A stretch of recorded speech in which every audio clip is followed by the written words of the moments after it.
오늘 우리에게 허락하신 말씀을 읽겠습니다.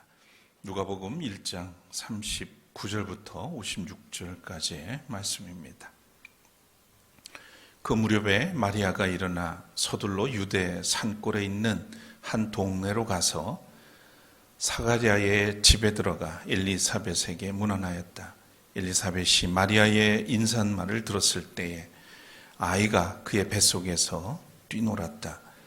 엘리사벳이 성령으로 충만해서 큰 소리로 외쳐 말하였다. 그대는 여자들 가운데서 복을 받았고 그대의 태중의 아이도 복을 받았습니다. 내 주님의 어머니께서 내게 오시다니 이것이 어찌 된 일입니까? 보십시오. 그대의 인사말이 내 귀에 들어왔을 때에 내 태중의 아이가 기뻐서 뛰놀았습니다. 주님께서 하신 말씀이 이루어질 줄 믿은 여자는 행복합니다. 그리하여 마리아가 말하였다. 내 영혼이 주님을 찬양하며 내 마음이 내 구주 하나님을 좋아함은 그가 이 여종의 비천함을 보살펴 주셨기 때문입니다. 이제부터는 모든 세대가 나를 행복하다 할 것입니다. 힘센 분이 나라에게 큰 일을 하셨기 때문입니다.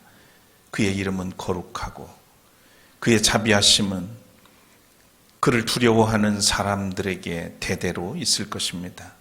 그는 그 팔로 권능을 행하시고 마음이 교만한 사람들을 흩으셨으니 제왕들을 왕좌에서 끌어내리시고 비천한 사람을 높이셨습니다. 줄인 사람들을 좋은 것으로 배부르게 하시고 부한 사람들을 빈손으로 떠나보내셨습니다. 그는 자비를 기억하셔서 자기의 종 이스라엘을 도우셨습니다. 우리 조상들에게 말씀하신 대로 그 자비는 아브라함과 그 자손에게 영원토록 있을 것입니다. 마리아는 엘리사벳과 함께 석 달쯤 있다가 자기 집으로 돌아갔다. 이는 하나님의 말씀입니다.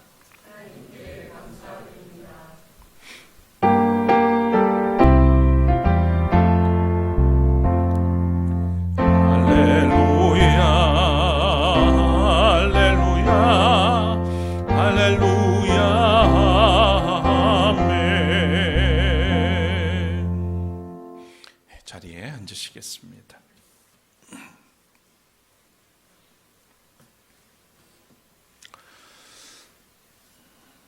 동지가 지났습니다.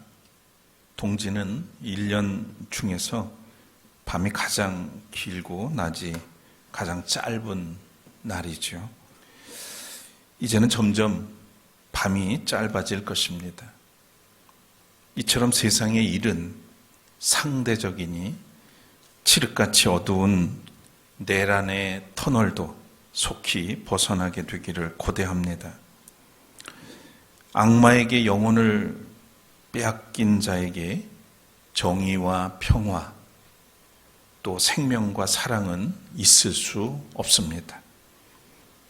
공의와 사랑의 하나님이 아닌 역술인들에게 지배당한 자에게 상식과 공정을 기대하는 것은 어불성설입니다. 윤석열은 애초에 국정 목표와 방향도 없었습니다. 민의는 안중에도 없었고 시종일관 남 탓하다가 이제는 자기 모순에 빠져서 정신병적 수준에 도달한 것 같습니다. 이렇게 나라와 국민을 도탄에 빠뜨렸는데도 교회 일각에서는 윤석열의 계엄령을 찬양하는 자들이 있으니 이것을 맹목적 주술신앙이라고 하지 않을 수가 없습니다. 철학은 의문에서 시작하고 과학은 가설에서 출발합니다. 최근 노벨 문학상을 수상한 한강 작가의 소설도 장편 소설을 쓸 때마다 질문들을 견디며 그 안에 산다. 그런 얘기를 했어요. 장편 소설도 그냥 나오는 게 아니라 끊임없는 질문을 통해서 그리고 질문이 질문을 그리고 거기에 대한 답을 찾아가는 과정에서 소설이 쓰여졌다는 이야기입니다. 여러분, 신앙이 뭘까요? 어떻게 우리는 보다 더 온전해질 수 있을까요? 신앙은 질문으로 찾아가는 진리를 향한 발걸음입니다. 하나님은 왜, 그리고 무엇 때문에 나에게 이런 시련을 주실까? 우리가 이런저런 의심을 하고 질문을 해야 맹종과 기복에서 벗어나서 진정한 자유를 누릴 수가 있습니다. 교회와 목사에게 길들여지는 것이 신앙이 아니고 하나님 안에서 자기다움을 찾아가는 것이 신앙입니다. 임박한 성탄절 앞에서 우리는 어떤 마음으로 주님을 모실지 깊이 생각해보는 주일이 되셨으면 합니다. 오늘은 누가복음에 나타난 마리아 찬가에 관한 말씀 나누겠습니다.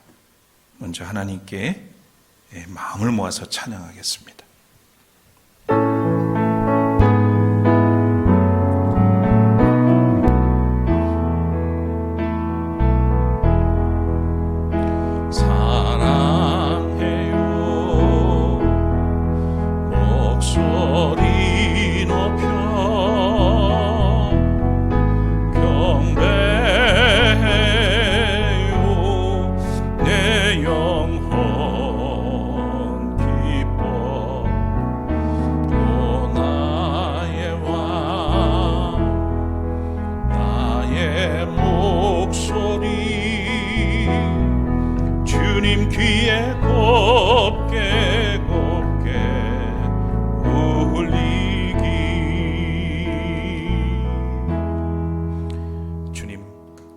우리를 예배자로 부르시고 오늘 대림절 마지막 주일 하나님 앞에 나와 영광 돌리게 하시니 감사합니다. 세상은 어둡습니다. 많은 분들이 고통의 신음소리를 내고 있습니다. 미래가 참 불투명합니다. 2000년 전 빛으로 이 땅에 오신 주님, 그리고 다시 오시겠다 약속하셨던 주님, 우리가 더욱 간절함으로 주님을 고대합니다. 이 어둠의 세력을 빛으로 물리쳐 주시고 또 그 빛이 우리 가운데 임하셔서 우리도 또한 세상을 새롭게 하는 하나님의 사람들로 세워지도록 이끌어 주시길 원합니다. 오늘도 이 아침 우리를 부르셨으니 주의 성령으로 이끄시고 새롭게 하시고 변화시키시고 더욱더 능력 있는 믿음의 사람들로 세워주시기를 원합니다.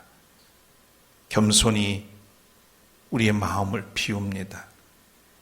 마국간에 임하신 그리스도께서 빈 우리의 마음의 자리에 찾아오셔서 우리에게 기쁨이 되게 하시고 소망이 있게 해주시고 진정한 하늘의 평화를 누릴 수 있도록 인도해 주시옵소서. 부족한 종을 붙드시고 주의 뜻을 위해서 사용해 주옵소서. 예수 그리스도의 이름으로 간절히 기도드립니다. 아멘.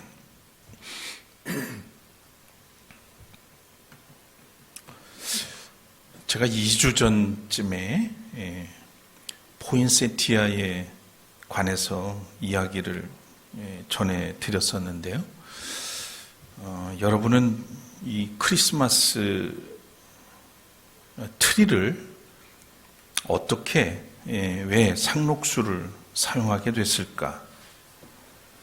또 언제부터 크리스마스 트리를 장식했을까? 알고 계실까요? 우리가 성탄절 또는 크리스마스를 생각하면 아마도 많은 분들이 머릿속에 아기 예수의 탄생을 떠올리기보다는 이 크리스마스 트리를 떠올리는 사람이 많을 겁니다. 어떻게 크리스마스 트리가 전 세계에 유행하게 됐을까? 그리고 왜 나무는 상록수를 쓰게 된 걸까? 많은 나무가 있는데 왜 그럴까? 늘 푸른 나무 상록수는 성경에서 대표적으로 백향목과 잣나무가 언급이 됩니다. 주로 성전을 건축하는 데 사용됐죠. 또 이사야는 하나님이 친히 잣나무와 소나무와 백향목을 심어 성전을 아름답게 할 것이라고 예언하기도 했습니다. 물론 비유적인 것이기도 합니다. 이처럼 상록수는 성전을 짓고 장식하는 데 가장 사랑받는 그런 나무들이었습니다. 기독교가 소아시아와 유럽으로 확산되면서 상록수는 교회에서 여러 신앙적인 상징들로 활용되게 됩니다. 상록수는 낙엽수처럼 잎을 한꺼번에 떨구지 않죠. 그리고 보이지 않지만 꾸준히 성장을 합니다. 추위와 해충에 저항하면서 또 향기를 발하기도 합니다. 그래서 교회에서는 이 성도들의 신앙적인 그런 성품을 이 상록수와 연관시켜서 가르치곤 했죠. 그 성서에 나오는 인내, 굳건함, 충성, 절제, 그리고 희생적인 사랑의 향기로운 제물, 이런 것들이 상록수와 연결해서 신앙적으로 받아들였다는 겁니다. 역사적으로 현재와 같이 나무를 잘라서 크리스마스 트리를 장식하는 것은 16세기 독일에서 시작된 것으로 추정하고 있습니다. 마틴 루터가 크리스마스 이브 밤중에 숲속을 산책을 하고 있었는데 마침 평소와는 다르게 어두웠던 그 숲이 마치 등불을 밝힌 것처럼 환하게 빛났다는 거예요. 그래서 가만히 보니까 영롱한 달빛이 소복하게 눈이 쌓인 전나무 위에 비치고 또 주변을 환하게 또 비춰줘서 마치 그 숲이 빛의 향연이 펼쳐지는 것처럼 보였다는 겁니다. 이것을 본 마틴 루터가 순간 깨닫게 됐어요. 인간이 저 전나무와도 같겠구나. 한 개인은 어둠 속의 초라한 나무와도 같지만 예수님의 빛을 받으면 주변에 아름다운 빛을 비칠 수 있는 존재가 아닌가. 마틴 루터가 이 깨달음을 가지고 설교를 하게 됐습니다. 성도들이 그 이야기를 들은 후에 기억을 하고 전나무를 베서 눈에 눈 모양이 있는 요즘 잘 안 씁니다만 이제 솜을 올려서 눈 모양을 내고 또 빛을 발하는 리본과 촛불 그리고 맨 위에는 구세주를 상징하는 별을 장식했다고 그러죠. 이것이 알려지면서 사람들에게 확산이 되게 됐다는 얘기입니다. 우리도 일상의 위기마저 드리워진 이 시절에 성탄절을 맞아서 예수 그리스도에게서 바라는 생명의 빛, 평화와 소망의 빛을 세상에 비추는 그런 크리스마스 트리가 되어야 하겠습니다. 신약성서의 네 복음서 중에 세 번째 복음서가 누가복음입니다. 이 누가복음은 수리아 안디옥 출신의 이방인 누가가 쓴 복음서입니다. 예수님의 직속 12제자가 쓴 책이 마태와 요한이고요. 마가는 예수님 근처에서 늘 있었지만 12제자 중에 속하진 않았죠. 그 중에 이방인인 사람이 바로 누가입니다. 누가는 수리아 출신이란 말이죠. 누가는 헬라어 이름인데요. 빛을 주는 자라고 하는 뜻이 있습니다. 그의 행적으로 봐서 12 사도들과도 접촉은 있었지만 사도 바울로부터 큰 감화를 받은 것으로 보여집니다. 사도 바울이 로마에서 체포되어서 참수형을 당할 때까지 옥바라지를 하면서 모셨다는 이야기이죠. 전에 우리가 바울이라는 영화를 교회에서 잠깐 본 적이 있습니다. 못 보신 분들은 지금 OTT 넷플릭스에도 있는 것으로 제가 기억이 되는데, 그 장면에서도 보면 누가가 끝까지 바울을 섬기는 모습을 봅니다. 그리고 그 옥에서 그의 가르침을 특별히 받는 장면들이 많이 나오죠. 자, 그는 복음서를 기술하는데 아주 높은 수준의 헬라어를 사용한 것으로 보입니다. 그래서 상당한 교육을 받았을 것으로 내다보죠. 실제로 누가복음은 모든 복음서 중에 가장 포괄적이고 또 분량도 신약에서 가장 많습니다. 또 다른 저서인 사도행전까지 더하면 저술 분량이 신약성서의 무려 4분의 1에 해당됩니다. 상당히 비중 있는 있게 쓰임받은 사람이죠. 알려진 것으로는 의사 출신이라는 것인데, 그래서 그런지 이 누가복음서에서 가장 큰 특징은 복음의 보편성이라고 말할 수 있어요. 복음의 보편성. 이방인을 비롯해서 누가복음에는 여성들, 또 사마리아 사람, 유대인들이 그렇게 싫어하는 사마리아 사람 이야기, 또 탕자 이야기, 또 수많은 병자들을 고친 이야기, 한마디로 사회적 약자, 또 소외 계층들을 총망라해서 언급하는 것을 볼 수 있습니다. 그리고 예수님도 인자라는 표현을 쓰기도 하고요. 자, 그런 점에서 보면 모든 사람을 위한 그리스도를 누가는 증거하고 있다, 이렇게 말할 수 있습니다. 그러니까 복음의 보편성이라는 것은 누구든지, 유대인만이 아니라 누구든지 예수 그리스도를 구세주로 믿으면, 주님으로 모시면 은혜를 통해서 구원받게 된다는 그런 이야기가 되는 것이죠. 예수님의 탄생 이야기는 잘 아시겠지만 네 복음서 중에 마태복음과 누가복음에만 실려 있습니다. 그런데 마태복음에서는 요셉이 꿈을 꾸고 또 천사의 지시를 받아서 움직이죠. 지난주에 말씀 나눈 것처럼 마리아는 단지 침묵 속에서 예수님을 동정녀의 몸으로 잉태한 이야기가 주를 이룹니다.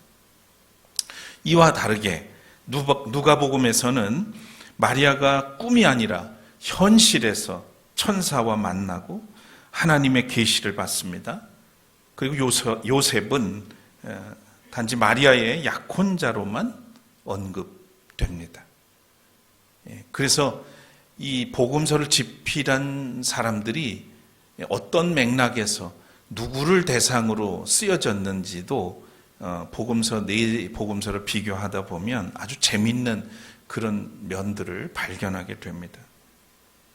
말씀드린 것처럼 누가는 누구나, 특히 소외계층, 사회적 약자들의 관심을 많이 가졌기 때문에 그들을 위해서 오신 예수 그리스도를 부각하기 위해서 예수님의 탄생 이야기에서도 비천한 마리아를 등장시키고 여성들 이야기로 시작이 돼요. 그래서 누가복음의 시작은 두 여성의 이야기로 시작이 됩니다. 세례 요한의 어머니 엘리사벳과 예수님의 어머니 마리아이죠. 두 사람은 비슷한 시기에 임신을 했습니다. 그것은 이 세상의 기준에서 볼 때 매우 비정상적인 것이었어요. 한 명은 도저히 임신이 불가능한 그런 나이였고, 다른 한 명은 너무도 어린 소녀였기 때문입니다. 민망한 소문이 두려웠을까요? 엘리사벳은 임신한 사실을 알고 5달 동안이나 숨어서 있었다고 성경은 증언합니다. 마리아 역시 크게 놀랐습니다. 천사가 두려워하지 말아라. 마리아야, 그대는 하나님의 은혜를 입었다. 보아라, 그대가 잉태하여 아들을 낳을 터이니 그의 이름을 예수라고 하여라. 이렇게 천사가 알려줍니다. 그때 마리아는 납득하지 못하죠. 기이하게 여깁니다. 나는 남자를 알지 못하는데 어떻게 이런 일이 있겠습니까? 그게 가능한 이야기입니까? 처음에는 그런 반응을 보입니다. 마리아의 이때의 나이는 10서너 살로 추정이 됩니다. 10서너 살. 그럼 중학생이죠. 요셉과는 아직 정혼한 상태에서 아이를 잉태했기 때문에 말이 그렇지 얼마나 놀라고 무섭고 떨렸겠어요. 무슨 일을 당할지 모르고. 그런데 천사는 마리아의 친인척인 엘리사벳도 늙어서 하나님의 능력으로 임신을 했음을 알려주면서 하나님께는 불가능한 일이 없다라고 선포를 합니다. 마리아는 지금 무언가 엄청난 일이 자신에게 일어나고 있음을 직감을 하고 이렇게 대답하죠. 보십시오. 나는 주님의 여종입니다. 당신의 말씀대로 나에게 이루어지기를 바랍니다. 그리고 그는 즉시 엘리사벳을 찾아갑니다. 자신의 친척 언니가 있는 마을로 한 걸음에 달려간 것이죠. 거기서 둘은 3개월이나 함께 지냈습니다. 함께 먹고 마시면서 둘은 변해가는 자신의 몸에 대해서 이야기를 나누었을 겁니다. 그리고 불쑥불쑥 찾아오는 노산과 초산에 대한 두려움을 나누었을 테지요. 그런데 그렇게 이야기를 나누면서 서로 의지하고 대화하고 위로하면서 두 사람은 하나님의 특별한 사랑과 구원의 계획을 점점 더 선명하게 깨달았을 겁니다. 그들은 하나님께서 자신들을 통해서 상상할 수도 없는 무언가 놀라운 일을 준비하고 계시다는 것을 직감했습니다. 이러한 시간을 보내면서 숨어있던 엘리사벳은 당당해졌습니다. 그래서 그의 입에서 마리아를 향해 이런 축복의 말이 터져나옵니다. 주님께서 하신 말씀이 이루어질 줄 믿은 여자는 행복합니다. 드디어 마리아의 마음을 휘감고 있던 그 두려움은 완전히 사라지게 됩니다. 그리고 그의 입에서는 놀라운 찬가가 터져 나옵니다.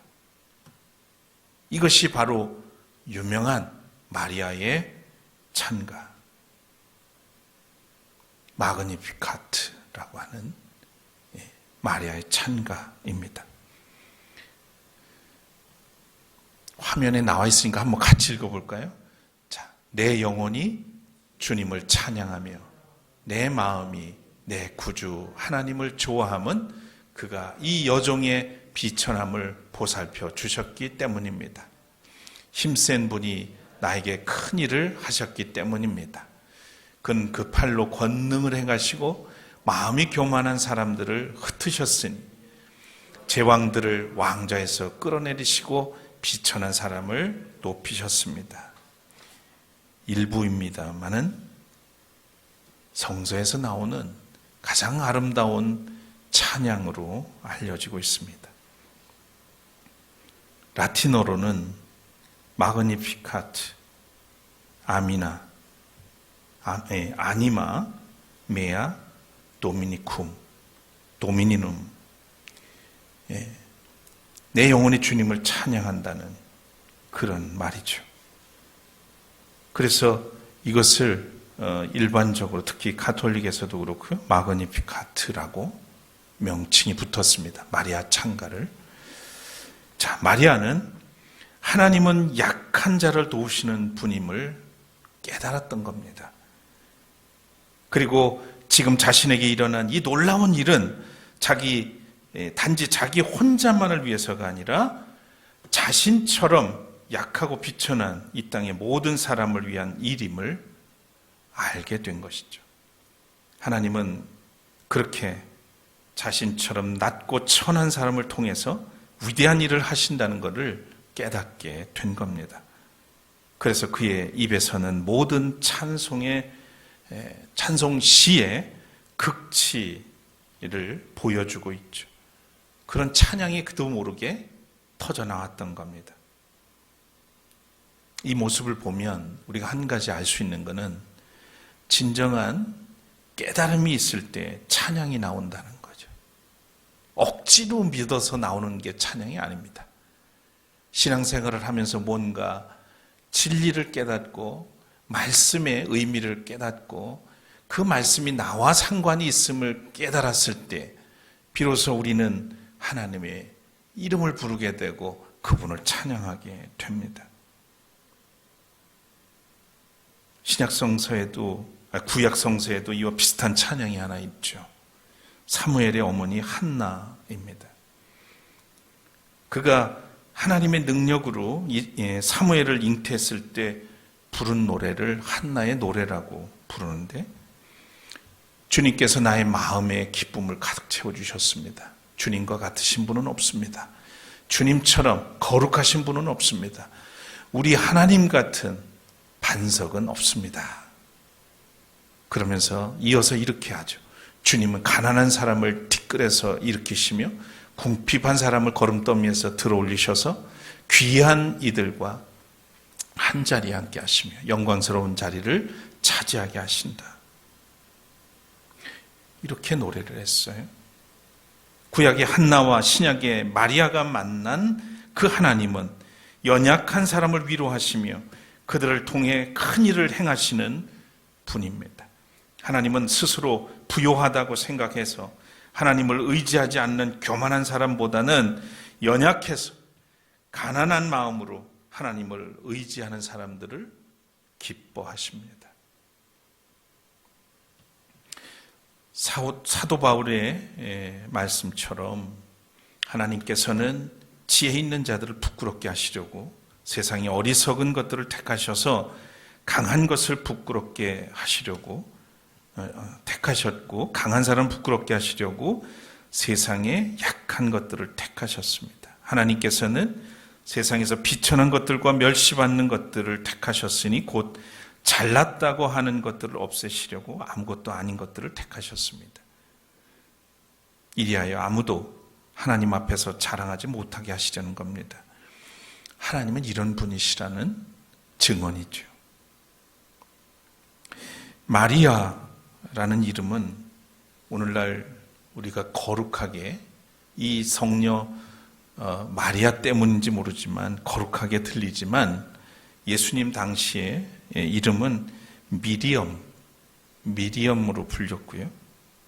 철저한 신분 사회인 당시의 사람들은 이 이름만 들어도 그가 어떤 계급의 여성임을 금방 알아차릴 수 있었어요.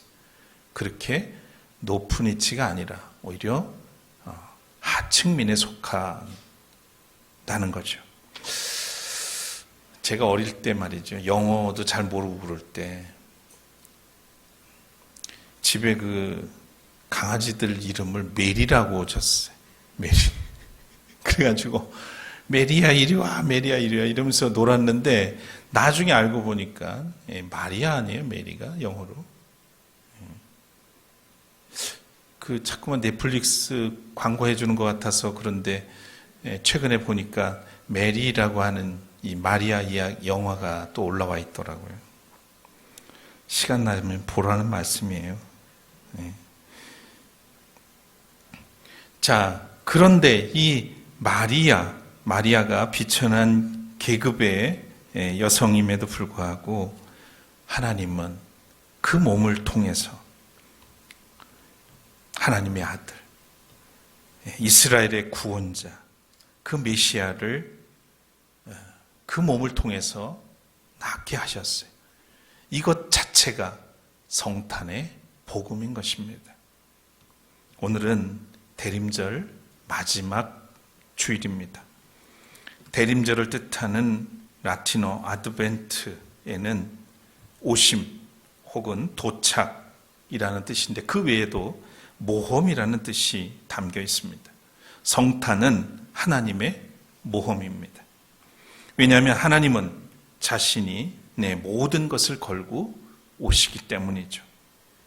우리를 구원하시기 위해서 세상의 전부를 걸고 이 땅에 오시기 때문입니다. 이 세상에서는 위로 올라가는 것, 상승하는 것이 영광스러운 일이죠. 그런데 그 반면에 낮아지는 것은 부끄러운 일로 여깁니다. 지금 이번에 계엄 때 별들이 아주 큰 활약을 하다가 지금 다 이제 똥별이 되고 말았어요. 대부분 올라가는 것은 영광이고 낮아지는 것은 부끄러운 일로 여깁니다. 예수님 당시에도 그랬습니다. 로마 제국 초대 황제였던 옥타비아누스라고 하는 이는 인간이 오르고 또 오를 수 있는 마지막 정점, 즉 신의 자리에까지 올라서 그는 거기서 옥타비아누스라고 하는 인간의 이름을 버리고 아우구스투스라고 하는 신의 이름을 가지게 됩니다. 존엄한 자라고 하는 뜻입니다.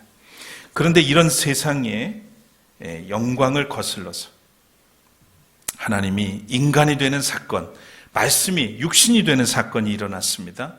가장 높으신 분이 가장 낮은 곳으로 내려오셨습니다.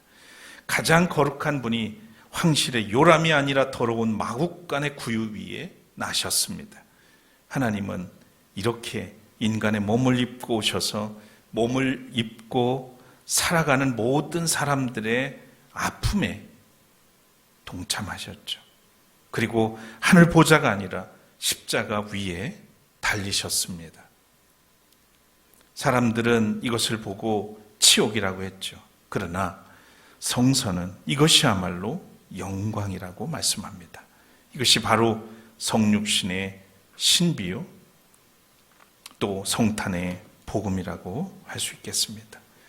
사도 요한이 이것을 아주 명료하게 정리해 주었습니다. 함께 읽으시겠습니다. 그 말씀은 육신이 되어 우리 가운데 사셨다. 우리는 그의 영광을 보았다. 그것은 아버지께서 주신 외아들의 영광이었다. 그는 은혜와 진리가 충만하였다. 사랑하는 여러분, 하나님은 자신의 모든 것을 걸고 이 땅에 오셨습니다. 약하고 힘없고 외로운 사람들을 찾아오셨습니다. 우리를 찾아오셨습니다. 병들고 외롭고 고통 가운데 있는 사람들을 찾아오셨습니다. 성탄은 우리를 향한 하나님의 놀라운 사랑 이야기이죠. 성탄은 우리의 생명을 위해 자신의 전부를 건 하나님의 위대한 모험의 이야기입니다. 우리를 구원하시는 메시아가 강한 군대를 거느리고 오시지 않고 연약한 한 아기의 모습으로 우리 가운데 태어나셨습니다. 그 아기의 이름은 이사야 선지자가 예언한 대로 놀라우신 조현자, 조언자, 전능하신 하나님, 영존하시는 아버지, 평화의 왕이십니다. 이제 온 세상을 비추는 이 빛 안에서 주의 백성으로서의 영광을 누리면서 마리아처럼 하나님의 은혜를 찬양하는 복된 성탄절을 맞으시기를 주의 이름으로 축원합니다. 거듭의 기도 드리겠습니다.